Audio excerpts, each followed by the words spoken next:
के लिए एक तिलिस्म बन चुका है। बीजेपी ने 400 के आंकड़े का ऐसा चक्रव्यूह खड़ा किया कि विरोधी पूरी तरह कंफ्यूज, लेकिन एनडीए और इंडिया गठबंधन ने अंदर खाने अपने तरीके से जश्न की तैयारी शुरू कर दी। इंतजार 7 दिन का है और 90% वोटिंग हो चुकी है, लेकिन रिजल्ट 100% क्लियर है और सबके अपने दावे, सबके पास अपने आंकड़े। जीत किसके हिस्से आएगी और कौन सी टीम को भांगड़ा तो कौन सी को मुजरा नसीब होगा, ये समझने के लिए चुनाव की एक्सक्लूसिव रिपोर्ट देखें।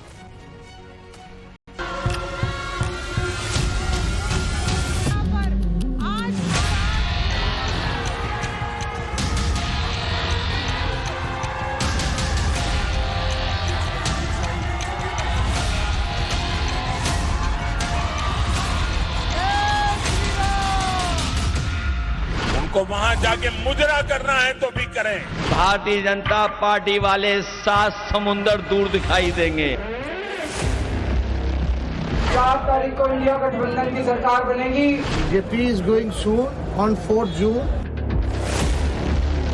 मोदी जी खुद घबरा गए हैं। बीजेपी को 240 से 260 के बीच में सीट आनी चाहिए।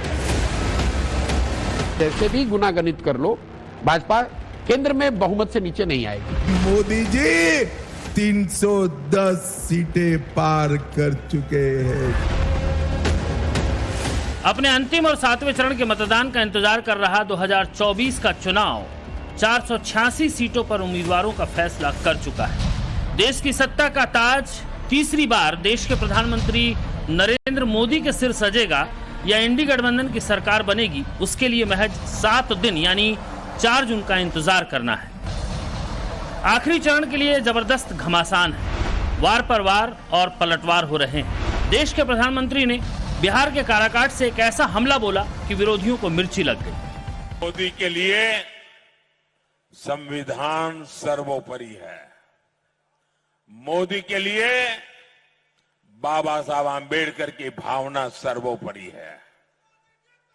इंडिया अलायंस को अपने वोट बैंक की गुलामी करनी है तो करें,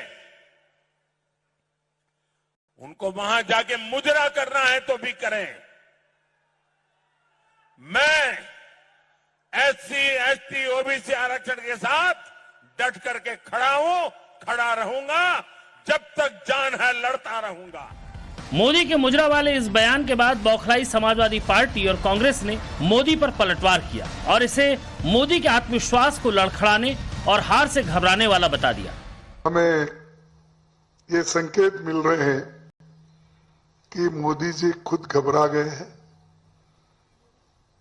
वो ऐसी बातें कर रहे हैं, आप लोगों को मालूम होगा, देखे होंगे, सुने होंगे।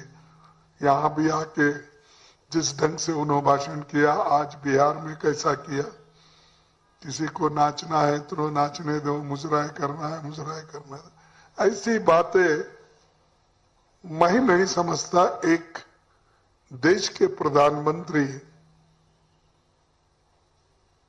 एक स्टेट्समैन लाइक उनकी बात होना चाहिए, लेकिन भड़काने की बात बहुत करते हैं। और याद रखना,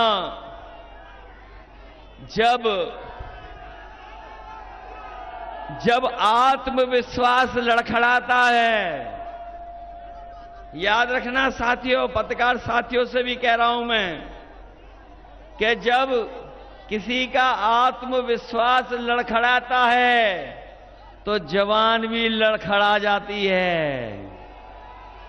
जिनका आत्मविश्वास लड़खड़ा गया है उनकी जवान भी लड़खड़ाने लगी है। और बताओ वो क्या क्या बोलने लगे हैं, आपको तो पता होगा क्या क्या बोलने लगे हैं। ये इसीलिए बोल रहे हैं क्योंकि जनता इनका साथ नहीं दे रही है। इस बार जब वोट पड़ेगा 7वें चरण में, तो ये भारतीय जनता पार्टी वाले 7 समुंदर दूर दिखाई देंगे। नतीजों के बाद कौन मुजरा करने वाला है और कौन रामधुन गाने वाला है, इसका 80% फैसला तो जनता ने कर दिया है। लेकिन ये सवाल हर किसी के दिलो दिमाग में छप सा गया है कि आखिर अब की बार 400 पार होने जा रहा है या नहीं। सबका अपना अपना गणित है, सबने अपने अपने हिसाब से आंकड़ों को जोड़ा है। जाने माने राजनीतिक और चुनाव विश्लेषक योगेंद्र यादव ने मोदी के 400 पार को न सिर्फ हवाई कहा, बल्कि बीजेपी के लिए 300 पार का आंकड़ा भी नामुमकिन बता दिया। मेरे ख्याल से इस चुनाव में बीजेपी को 240 से 260 के बीच में सीट आनी चाहिए, उसके एनडीए सहयोगियों को 35 से 45 के बीच, कांग्रेस 85 से 100 के बीच और उसके इंडिया गठबंधन के बाकी सहयोगियों को 120 से 135 के बीच। मेरी समझ है कि बीजेपी 272 से नीचे है, 250 के नीचे भी जा सकती है। इंडिया अलायंस 205 और 235 के बीच में कहीं है, यानी कि बहुमत से पीछे है, एनडीए से पीछे है। लेकिन अगर आने वाले कुछ दिनों में उत्तर प्रदेश और बिहार में कुछ बड़ा बदल हो जाता है तो ये संभावना से इनकार नहीं किया जा सकता कि उस एक्सट्रीम सिचुएशन में इंडिया गठबंधन एनडीए से आगे निकल सकता है। योगेंद्र यादव से अलग चुनावी नतीजों की अच्छी समझ रखने वाले प्रशांत किशोर के पास अपना गणित है। प्रशांत किशोर का कहना है कि कोई कैसा भी गुणा भाग कर ले, बीजेपी को बहुमत से नीचे नहीं ला पाएगा। भाजपा तब तक नहीं चुनाव हार सकती है जब तक नॉर्थ और वेस्ट की जो 260 सीटें वो जीते हुए हैं उसमें कम से कम 80 या 100 सीट न हारें। अब अगर भाजपा को नॉर्थ और वेस्ट में 100 सीट हारना है तो कैसे हार सकते हैं? 5 पार्टियां हैं जिनका स्ट्राइक रेट मिनिमम 30% होना चाहिए। कई लोगों को लगता है सिर्फ कांग्रेस से हो जाएगा, ऐसी बात नहीं है। कांग्रेस और भाजपा का जो मुकाबला है वो समझो 250 सीटों पर है, इंक्लूडिंग साउथ। लेकिन कांग्रेस का स्ट्राइक रेट बीजेपी वो सिंगल डिजिट में है। कांग्रेस के जो 50 एमपी जीते हैं वो भाजपा के खिलाफ नहीं जीते हैं। कांग्रेस के 50 एमपी का बड़ा हिस्सा केरल से है, तमिलनाडु से है और पंजाब से है। यहां पर वो भाजपा से लड़कर नहीं जीते हैं।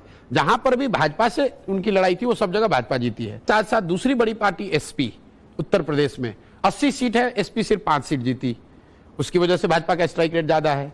बगल का राज्य है बिहार, वहां पर आरजेडी को 0 सीट आया, भाजपा वाले 39 सीट उनका एनडीए गठबंधन जीता। और फिर महाराष्ट्र जहां 48 सीट में भाजपा ने करीब 41 सीट 48 में वो जीते। जब तक कांग्रेस, एसपी, आरजेडी और एनसीपी अलायंस जो है, NCP Shiv Sena alliance Congress alliance जो है, इनका स्ट्राइक रेट 30% से ज्यादा नहीं होता है, तब तक आप चाहे जैसे भी गुनागणित कर लो, भाजपा केंद्र में बहुमत से नीचे नहीं आएगी।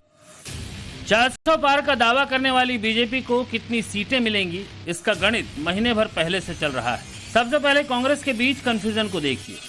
16 अप्रैल को कर्नाटक के मुख्यमंत्री ने बीजेपी को 200 सीटें दी। 17 अप्रैल को राहुल गांधी ने 150 सीटें दे दी। उसी दिन प्रियंका गांधी ने 30 सीटें बढ़ाकर बीजेपी को 180 सीटों पर ला खड़ा किया। वहीं कांग्रेस अध्यक्ष खड़गे ने कह दिया कि भाजपा का 400 पार का नारा मजाक है, इंडिया गठबंधन 300 से ज्यादा सीटें जीतेगा। इधर इंडी के सहयोगियों में आम आदमी पार्टी और आरजेडी ने तो मोदी को अलविदा ही कह दिया।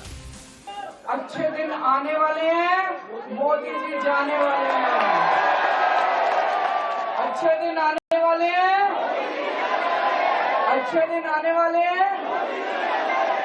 4 तारीख को इंडिया गठबंधन की सरकार बनेगी, आम आदमी पार्टी उसका हिस्सा होगी और दिल्ली वालों, दिल्ली को पूर्ण राज्य का दर्जा दिलाएंगे।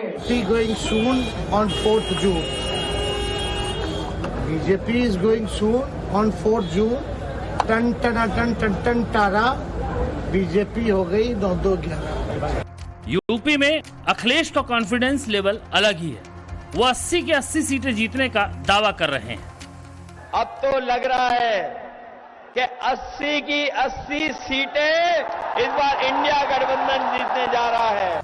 और देश भर में अखिलेश बीजेपी को 140 सीटें दे रहे हैं, तो ममता बनर्जी बीजेपी को 190 से 195 सीटें दे रही हैं। लेकिन बीजेपी का कॉन्फिडेंस हाई है। मेरे पास 5 चरण का आंकड़ा है, जानना चाहते हो क्या? अरे जोर से बोलो, जानना चाहते हो तो सुन लो। 5 चरण में मोदी जी 310 सीटें पार कर चुके हैं। ये छठा हो गया, 7वां होने वाला है।